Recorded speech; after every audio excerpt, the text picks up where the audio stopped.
Salam, saudaraku yang diberkati Tuhan, bersama saya Pendeta Resta Karo-Karo kembali menemani Anda dalam belajar sekolah Sabat di pelajaran yang kedua, triwulan 2 tahun 2025. Di pelajaran yang kedua ini berjudul Fondasi Kejadian, dan kita akan ringkaskan menjadi 3 poin penting agar kita lebih mudah mengingatnya, lebih mudah memahaminya, serta kita dapat mendiskusikannya dengan baik untuk memperkuat iman kita dalam menanti kedatangan Yesus yang tidak lama lagi. Poin yang pertama yaitu pendahuluan berdasarkan pelajaran Sabat petang dan juga hari Minggu. Kemudian domba lambang kasih itu berdasarkan pelajaran hari Senin dan Selasa. Lalu yang terakhir ular lambang kematian itu berdasarkan pelajaran hari Rabu dan juga hari Kamis. Saudaraku yang diberkati Tuhan, mari kita langsung masuk di pendahuluan, yaitu pelajaran Sabat petang dan juga hari Minggu. Setelah kita lihat bahwa ada pondasi di dalam kitab Kejadian. Kenapa disebut Kejadian adalah merupakan pondasi? Karena kitab Kejadian adalah kitab pertama dari 66 kitab di dalam Alkitab. Jadi setelah kita selidiki, ternyata bahwa dalam kitab Kejadian di sana ada konsep kunci untuk dapat memahami ketika kita menjelajahi bagian daripada Alkitab, terkhusus nubuatan tentang Daniel dan juga Wahyu. Mari kita lihat di bagian yang kedua, yaitu domba lambang kasih. Kenapa kita sebutkan domba lambang kasih? Karena domba itu identik dengan kepenurutan dan juga itu merujuk kepada Yesus. Nanti kita lihat. Dikatakan bahwa domba lambang kasih, saya buat di sini tabel, yaitu tabel yang pertama yaitu Kejadian, lalu yang kedua adalah kitab Injil. Kitab Injil. Bila kita lihat di dalam kitab Kejadian bahwa kasih adalah, ini berbicara tentang karakter Allah. Karakter Allah itu adalah kasih. Kejadian 22:2 mengatakan Abraham mengorbankan Ishak anak yang dia kasihi. Allah memberikan kasihnya kepada manusia dan juga diberikan ke keluarga dari Abraham, yaitu melalui lahirnya seorang anak yang dia nanti-nantikan, yaitu anak perjanjian yang disebut namanya adalah Ishak. Ishak adalah anak yang dikasihi. Tetapi Tuhan menguji iman Abraham. Allah mengatakan bahwa korbankanlah anak yang dikasihinya itu. Kemudian Abraham mengorbankan Ishak anak yang dia kasihi. Bila kita berbicara tentang kasih, maka Matius 3:17 yang merujuk kepada kitab Injil, Markus 1:11 dan Lukas 3:22 juga berbicara bahwa Yesus adalah anak yang dikasihi oleh Allah.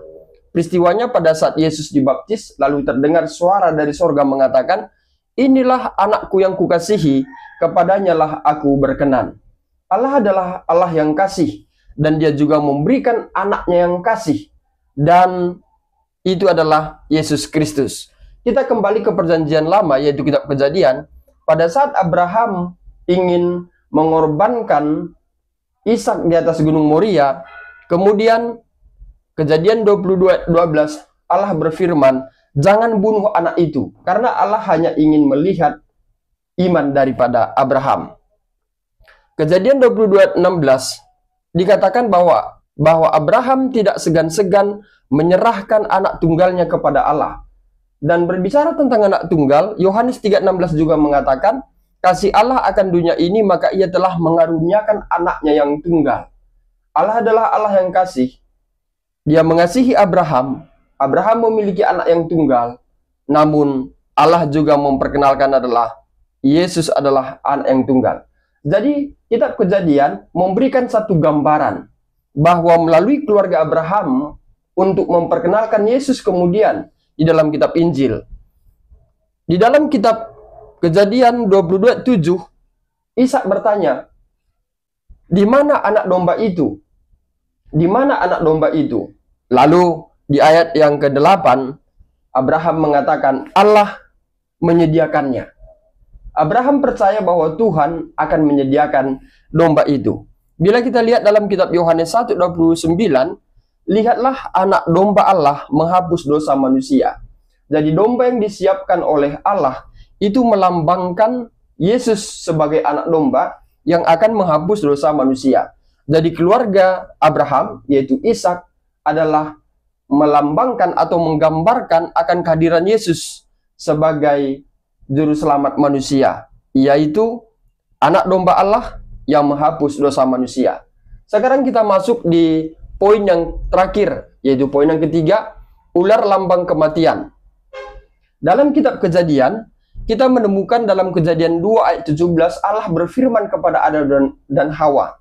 Apa yang disampaikan bahwa segala buah pohon di dalam taman ini boleh kamu makan, tetapi buah pohon pengetahuan tentang baik dan jahat itu jangan kamu makan buahnya, sebab pada hari engkau memakannya pastilah engkau mati.